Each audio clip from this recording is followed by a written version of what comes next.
খুলনায় গণতান্ত্রিক ছাত্রজোটের প্রতিবাদ কর্মসূচিতে হামলা।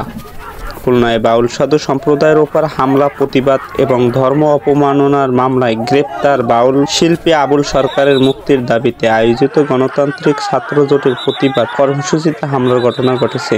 বুধবার বিকেলে 5টার দিকে খুলনা শহরে ব্যস্ততম শিববাড়ি মোড়ে এই ঘটনা ঘটে। গণতান্ত্রিক ছাত্রজোট জানিয়েছে, দীর্ঘদিন ধরে বাউল সঙ্গীত শিল্পীদের উপর হামলা, মাজার ও খনকা ভাঙচুর এবং ভিন্ন ধর্মের মানুষকে লক্ষ্য করে সহিংসতার ঘটনা বেড়ে চলছে।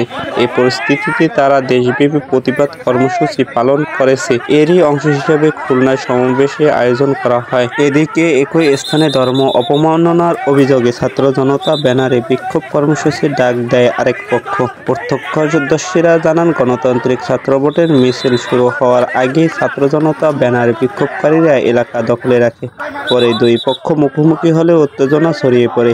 এক পর্যায়ে হামলার ঘটনা ঘটে। খুলনা জেলা ছাত্র ইউনিয়নের সাধারণ সম্পাদক মোহাম্মদ সজীব খান, আমাদের পুনর্নির্ধারিত অনুষ্ঠান হওয়ার কথা ছিল 3টার সময়। আমরা শিববাড়ি মোড়ে অবস্থান করি। বিকেল 5টার দিকে পুলিশের উপস্থিতিতে আমাদের উপর হামলা করে। এই পরিকল্পিত হামলা বলে তিনি দাবি করেন। ছাত্র জনতার নামে যারা এসেছিল তারা শিবির এবং এনসিপির কর্মীরা। জানতে চাইলে সোনাডাঙ্গা মডেল থানার ভারপ্রাপ্ত কর্মকর্তা ওসি মোহাম্মদ কবির হোসেন বলেন, একই স্থানে দুই পক্ষের কর্মসূচি ছিল। বড় কোনো সমস্যা হয়নি, সামান্য হাতাহাতি হয়েছে। আমরা তাৎক্ষণিকভাবে পরিস্থিতি নিয়ন্ত্রণ করি।